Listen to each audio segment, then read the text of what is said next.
Cold winds soughed from the treetops, causing walls of snow to dance in icy spirals.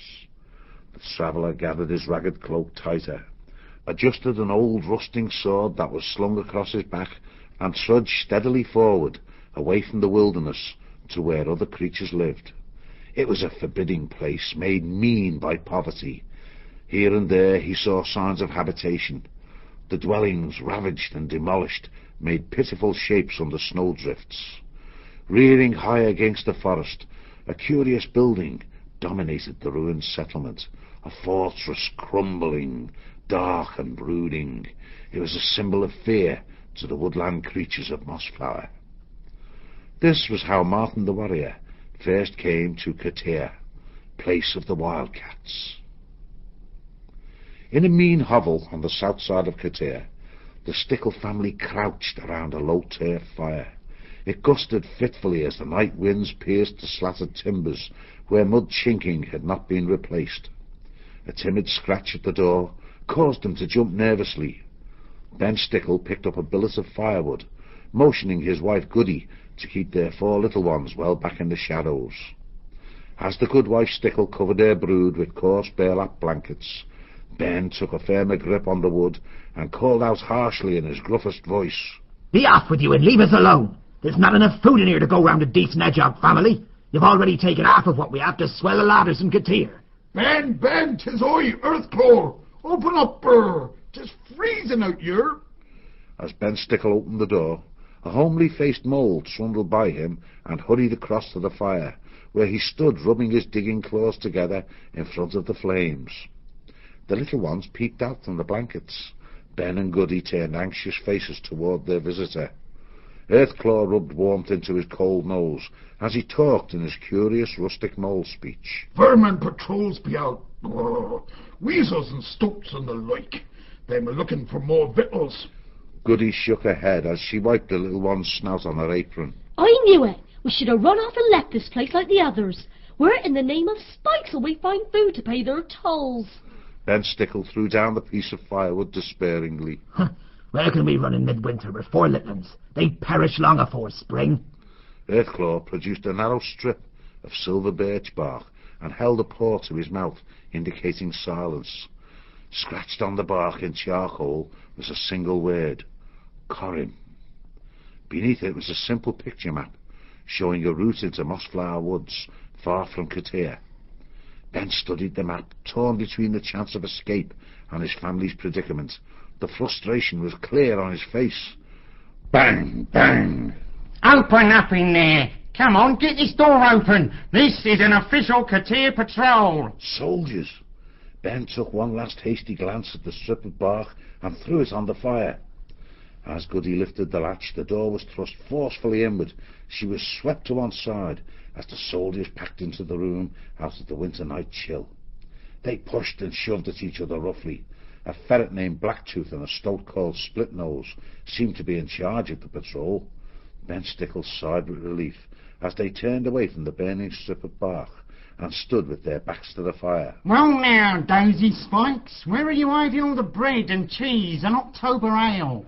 Ben could scarce keep the hatred from his voice as he answered the sneering Blacktooth. It's many a long season since I tasted cheese or October ale. There's bread on the shelf, but only enough for my family. Splitnose spat into the fire and reached for the bread. Ben Stickle was blocked from stopping the stoat by a barrier of spear hafts as he tried to push forward.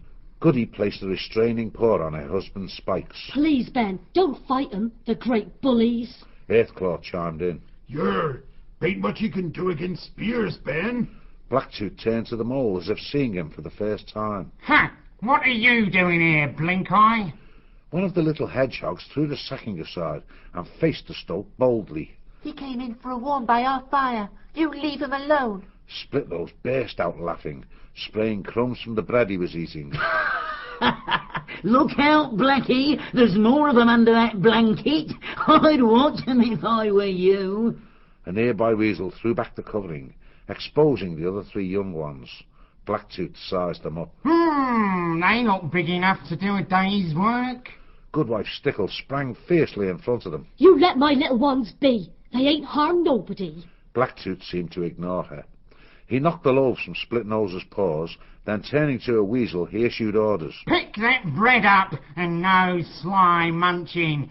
Deliver it to the stores when we get back to the garrison. Waving his spear, he signalled the patrol out of the hut.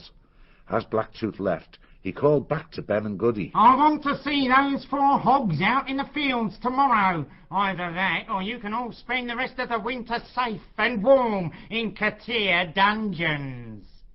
Earthclaw kept an eye to a crack in the door, watching the patrol make its way toward Katir. Ben wasted no time. He began wrapping the young ones in all the blankets they possessed. Right, that's it. Enough is enough. We go tonight. You're right, old girl. We should have left to live in the woods with the rest long ago. What do you say, Earthclaw? The mole stood with his eye pressed against a crack in the door. Yeah, come here. Look at this. While Ben shared the crack with his friend, Goody carried on, swathing her young ones with blankets. What is it, Ben? They're not coming back, are they? No, wife. Look at that, by Okie. See the punch he landed on that weasel's nose. Go on, give it to him, laddo. Ferdy, the little one who had spoken up, scuttled over and tugged at Ben's paw. Punch? Who punched a weasel? What's happening? Ben described the scene as he watched it. It's a mouse. Big, strong feller, too, he is. They're trying to capture him. That's it. Now kick him again, mouse. Go on. Ooh, you'd think a full patrol of soldiers can handle a mouse, but not this one. He must be a real trained warrior. Phew, look at that. He's knocked Blacktooth flat on his back. Pity they're hanging onto his sword like that. By the spikes, he'd cause some damage if he had that blade between his paws, rusty as it is. Ferdy jumped up and down. Let me see. I want to look. Earthclaw turned slowly away from the door. Ain't much use, little edge pig. They've got him down now, aye, and roped up too. What a pity. They be too many for him to fight. He'm a good, brave warrior, though. Ben was momentarily crestfallen. Then he clapped his paws together. Now is the time, while the patrol's busy with the fighter. They've got a job in their paws dragging him back to the cat's castle. Come on, let's get it going while the going's good. A short while later, the fire was burning to embers in an empty hut, as the little band trudged into the vast woodland sprawl of Mossflower, blinking water from their eyes as they kept their heads down against the keen wind. Earthclaw followed up the rear, obliterating the paw tracks from the snowy ground.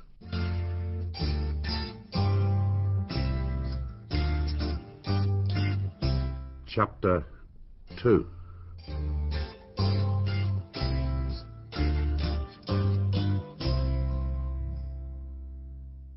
Gonf the mouse thief padded silently along the passage from the larder and storeroom of Katir. He was a plump little creature, clad in a green jerkin with a broad buckled belt. He was a ducker and a weaver of life, a marvellous mimic, ballad writer, singer, and lockpick, and very jovial with us all. The woodlanders were immensely fond of the little thief. Gonf shrugged it all off, calling every creature his matey, in imitation of the otters, whom he greatly admired. Chuckling quietly to himself, he drew the small dagger from his belt and cut off a wedge from the cheese he was carrying. Slung around his shoulder was a large flask of elderberry wine, which he had also stolen from the larder.